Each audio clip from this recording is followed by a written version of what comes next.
अर्थात अगर स्वभाव से दुष्ट है तो विद्या का प्रयोग व्यक्ति विवाद में, धन का प्रयोग घमंड में और ताकत का प्रयोग दूसरों को तकलीफ देने में करता है। लेकिन सज्जन की विद्या ज्ञान के लिए, धन मदद के लिए और ताकत रक्षा करने के लिए इस्तेमाल होती है। भारत ने अपनी ताकत हमेशा इसी भावना के साथ इस्तेमाल की है। भारत का संकल्प है भारत के स्वाभिमान और संप्रभुता की रक्षा। भारत का लक्ष्य है आत्मनिर्भर भारत। भारत की परंपरा है भरोसा, मित्रता। भारत का भाव है बंधुता। हम इन्हीं आदर्शों के साथ आगे बढ़ते रहेंगे। मेरे प्यारे देशवासियों, कोरोना के संकट काल में देश लॉकडाउन से बाहर निकल आया है। अब हम अनलॉक के दौर में हैं। अनलॉक के इस समय में दो बातों पर बहुत फोकस करना है: कोरोना को हराना और अर्थव्यवस्था को मजबूत बनाना, उसे ताकत देना। साथियों, लॉकडाउन से ज्यादा सतर्कता हमें अनलॉक के दौरान बरतनी है। आपकी सतर्कता ही आपको कोरोना से बचाएगी। इस बात को हमेशा याद रखिए कि अगर आप मास्क नहीं पहनते हैं, 2 गज की दूरी का पालन नहीं करते हैं या फिर दूसरी जरूरी सावधानियां नहीं बरतते हैं, तो आप अपने साथ साथ दूसरों को भी जोखिम में डाल रहे हैं। खास तौर पर घर के बच्चों और बुजुर्गों को। इसीलिए सभी देशवासियों से मेरा निवेदन है, और ये निवेदन मैं बार बार करता हूं, और मेरा निवेदन है कि आप लापरवाही मत बरतिए। अपना भी ख्याल रखिए और दूसरों का भी। साथियों, अनलॉक के दौर में बहुत सी ऐसी चीजें भी अनलॉक हो रही हैं जिनमें भारत दशकों से बंधा हुआ था। वर्षों से हमारा माइनिंग सेक्टर लॉकडाउन में था। कॉमर्शियल ऑक्शन को मंजूरी देने के एक निर्णय ने स्थिति को पूरी तरह से बदल दिया है। कुछ ही दिन पहले स्पेस सेक्टर में ऐतिहासिक सुधार किए गए। उन सुधारों के जरिए वर्षों से लॉकडाउन में जकड़े इस सेक्टर को आजादी मिली।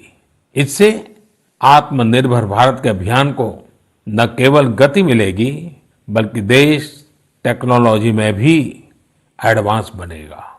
अपने कृषि क्षेत्र को देखें तो इस सेक्टर में भी बहुत सारी चीजें दशकों से लॉकडाउन में फंसी थी।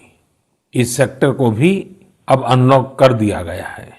इससे जहां एक तरफ किसानों को अपनी फसल कहीं पर भी किसी को भी बेचने की आजादी मिली है, वहीं दूसरी तरफ उन्हें अधिक ऋण मिलना भी सुनिश्चित हुआ है। ऐसे अनेक क्षेत्र हैं जहां हमारा देश इन सब संकटों के बीच ऐतिहासिक निर्णय लेकर विकास के नए रास्ते खोल रहा है।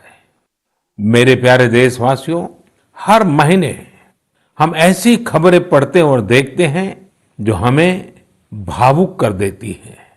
यह हमें इस बात का स्मरण कराती है कि कैसे हर भारतीय एक दूसरे की मदद के लिए तत्पर है।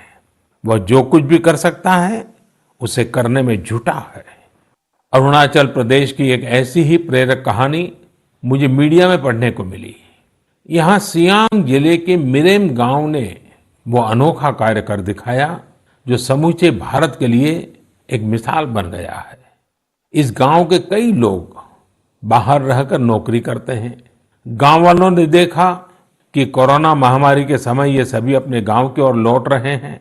ऐसे में गांव वालों ने पहले से ही गांव के बाहर क्वारंटीन का इंतजाम करने का फैसला किया।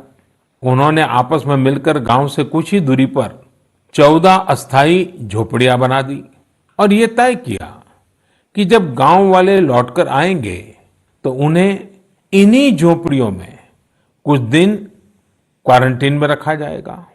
उन झोपड़ियों में शौचालय, बिजली, पानी समेत दैनिक जरूरत की हर तरह की सुविधा उपलब्ध कराई गई। जाहिर है, मिरेम गांव के लोगों के इस सामूहिक प्रयास और जागरूकता ने सबका ध्यान अपनी ओर आकर्षित कर लिया। साथियों, हमारे यहाँ कहा जाता है, स्वभावम न जहाति एव साधु आपदगतो भी सन कर्पूरः पावक स्पृष्टः सौरभम लभते तराम। अर्थात जैसे कपूर आग में तपने पर भी अपनी सुगंध नहीं छोड़ता, वैसे ही अच्छे लोग आपदा में भी अपने गुण, अपना स्वभाव नहीं छोड़ते। आज हमारे देश की जो श्रम शक्ति है, जो श्रमिक साथी हैं, वो भी इसका जीता जागता उदाहरण है। आप देखिए, इन दिनों हमारे प्रवासी श्रमिकों की ऐसी कितनी ही कहानियां आ रही हैं जो पूरे देश को प्रेरणा दे रही है। यूपी के बाराबंकी में गांव लौटकर आए मजदूरों ने कल्याणी नदी का प्राकृतिक स्वरूप लौटाने के लिए काम शुरू कर दिया। नदी का उद्धार होता देख आसपास के किसान, आसपास के लोग भी उत्साहित हैं। गांव में आने के बाद क्वारंटीन सेंटर में रहते हुए, आइसोलेशन सेंटर में रहते हुए हमारे श्रमिक साथियों ने जिस तरह अपने कौशल्य का इस्तेमाल करते हुए अपने आसपास की स्थितियों को बदला है, वो अद्भुत है। लेकिन साथियों, ऐसे कितने ही किस्से, कहानियां देश के लाखों गांवों के हैं जो हम तक नहीं पहुंच पाए हैं। जैसा हमारे देश का स्वभाव है, मुझे विश्वास है साथियों कि आपके गांव में भी, आपके आसपास भी ऐसी अनेक घटनाएं घटी होगी। अगर आपके ध्यान में ऐसी बात आई है तो आप ऐसी प्रेरक घटना को मुझे जरूर लिखिए। संकट के इस समय में ये सकारात्मक घटनाएं, ये कहानियां औरों को भी प्रेरणा देगी। मेरे प्यारे देशवासियों, कोरोना वायरस ने निश्चित रूप से हमारे जीवन जीने के तरीकों में बदलाव ला दिया है। मैं लंदन से प्रकाशित फाइनेंशियल टाइम्स में एक बहुत ही दिलचस्प लेख पढ़ रहा था। इसमें लिखा था कि कोरोना काल के दौरान अदरक, हल्दी समेत दूसरे मसालों की मांग एशिया के अलावा अमेरिका तक में भी बढ़ गई है। पूरी दुनिया का ध्यान इस समय अपनी इम्यूनिटी बढ़ाने पर है और इम्यूनिटी बढ़ाने वाली इन चीजों का संबंध हमारे देश से है। हमें इनकी खासियत विश्व के लोगों को ऐसी सहज और सरल भाषा में बतानी चाहिए जिससे वे आसानी से समझ सकें और हम एक हेल्थियर प्लेनेट बनाने में अपना योगदान दे सकें। मेरे प्यारे देशवासियों, कोरोना जैसा संकट नहीं आया होता तो शायद जीवन क्या है, जीवन क्यों है, जीवन कैसा है, हमें शायद ये याद ही नहीं आता। कई लोग इसी वजह से मानसिक तनाव में जीते रहे हैं। तो दूसरी ओर लोगों ने मुझे ये भी शेयर किया है कि कैसे लॉकडाउन के दौरान खुशियों के छोटे छोटे पहलू भी उन्होंने जीवन में रीडिस्कवर किए हैं। कई लोगों ने मुझे पारंपरिक इंडोर गेम्स खेलने और पूरे परिवार के साथ उसका आनंद लेने के अनुभव भेजे हैं। साथियों, हमारे देश में पारंपरिक खेलों की बहुत समृद्ध विरासत रही है। जैसे आपने एक खेल का नाम सुना होगा, पचीसी। यह खेल तमिलनाडु में पल्लानुंगली, कर्नाटक में अली गुली मणे और आंध्र प्रदेश में वामन गुंटलू के नाम से खेला जाता है।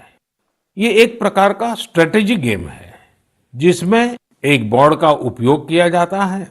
इसमें कई खांचे होते हैं जिनमें मौजूद गोली या बीज को खिलाड़ियों को पकड़ना होता है।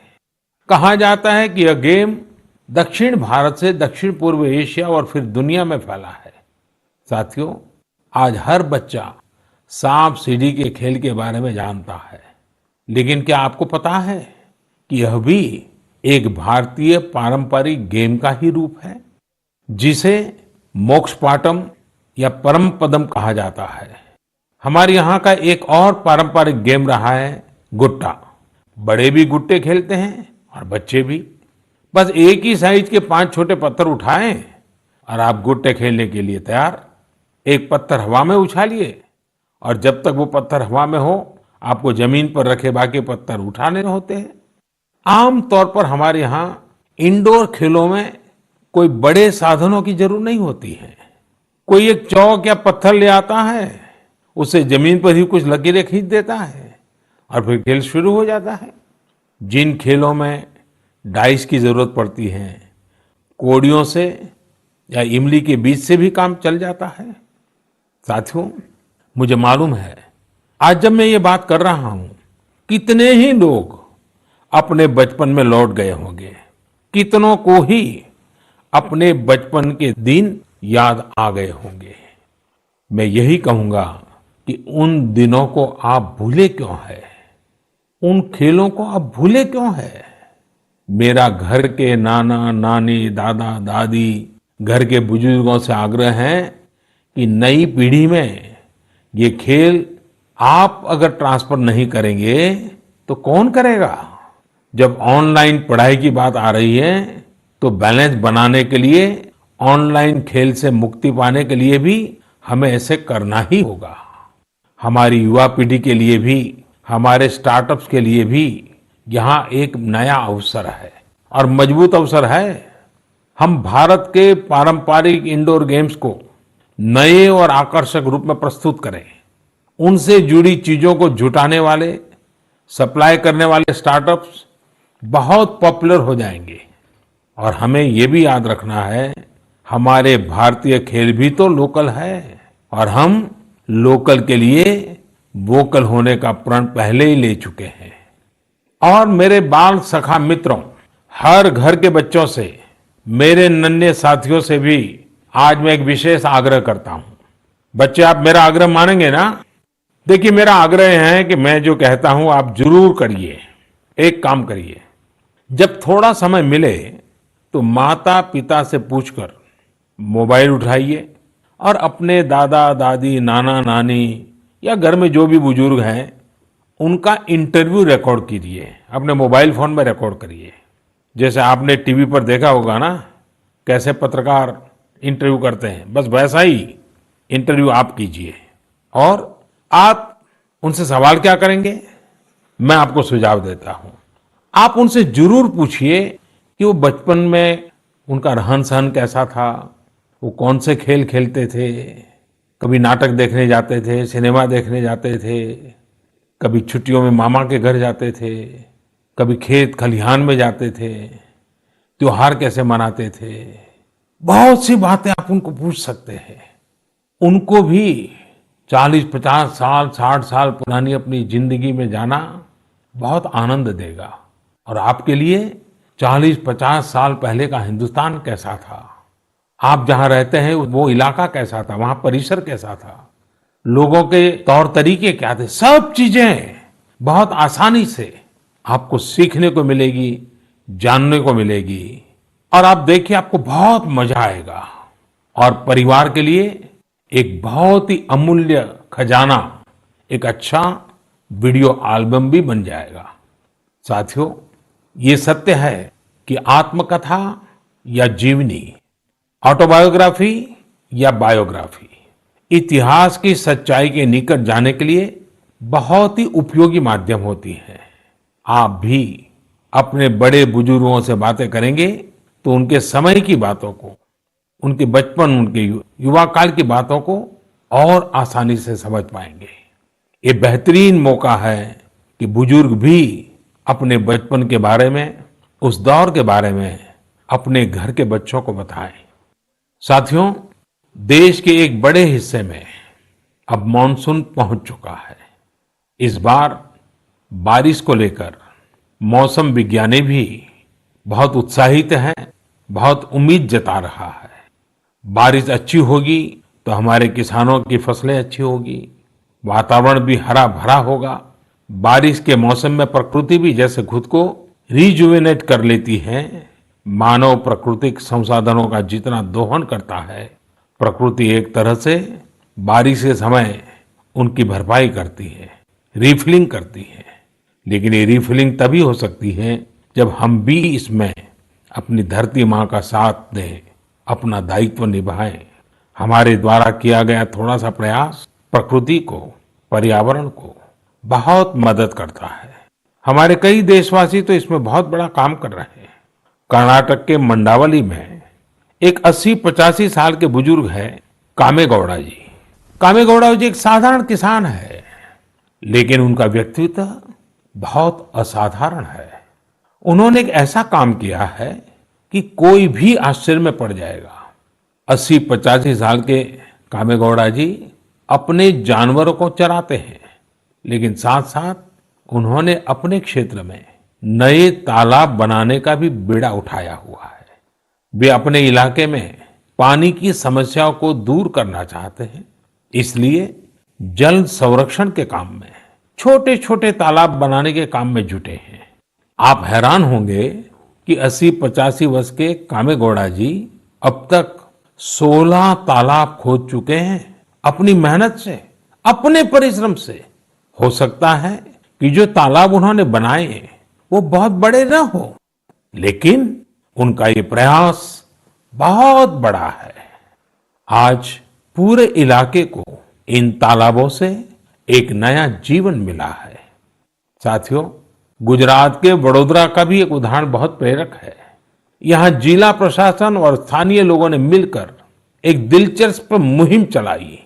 इस मुहिम की वजह से आज वडोदरा में 1000 स्कूलों में रेन वाटर हार्वेस्टिंग होने लगी है। एक अनुमान है कि इस वजह से हर साल औसतन करीब 10 करोड़ लीटर पानी बेकार बह जाने से बचाया जा रहा है। साथियों, इस बरसात में प्रकृति की रक्षा के लिए, पर्यावरण की रक्षा के लिए हमें भी कुछ इसी तरह सोचने की, कुछ करने की पहल करनी चाहिए। जैसे कई स्थानों पर गणेश चतुर्थी को लेकर तैयारियां शुरू होने जा रही होगी, क्या इस बार हम प्रयास कर सकते हैं कि इको फ्रेंडली गणेश जी की प्रतिमाएं बनाएंगे और उन्हीं का पूजन करेंगे? क्या हम ऐसी प्रतिमाओं के पूजन से बच सकते हैं जो नदी तालाबों में विसर्जित किए जाने के बाद जल के लिए, जल में रहने वाले जीव जंतुओं के लिए संकट बन जाती है? मुझे विश्वास है आप ऐसा जरूर करेंगे। और इन सब बातों के बीच हमें ये भी ध्यान रखना है कि मानसून के सीजन में कई बीमारियां भी आती हैं। कोरोना काल में हमें इनसे भी बचकर रहना है। आयुर्वेदिक औषधियां, काढ़ा, गर्म पानी, इन सब का इस्तेमाल करते रहिए, स्वस्थ रहिए।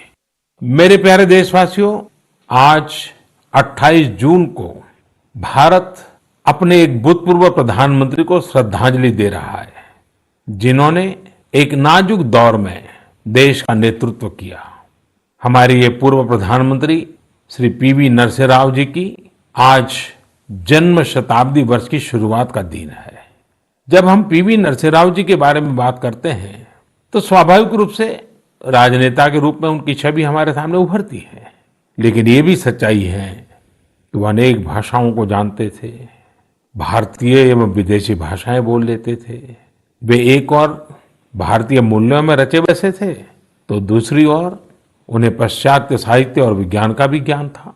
वे भारत के सबसे अनुभवी नेताओं में से एक थे, लेकिन उनके जीवन का एक और पहलू भी है और वो उल्लेखनीय है, हमें जानना भी चाहिए। साथियों, नरसिम्हा राव जी अपनी किशोरावस्था में ही स्वतंत्रता आंदोलन में शामिल हो गए थे। जब हैदराबाद के निजाम ने वंदे मातरम गाने की अनुमति देने से इनकार कर दिया था, तब उनके खिलाफ आंदोलन में उन्होंने भी सक्रिय रूप से हिस्सा लिया था। उस समय उनकी उम्र सिर्फ 17 साल थी।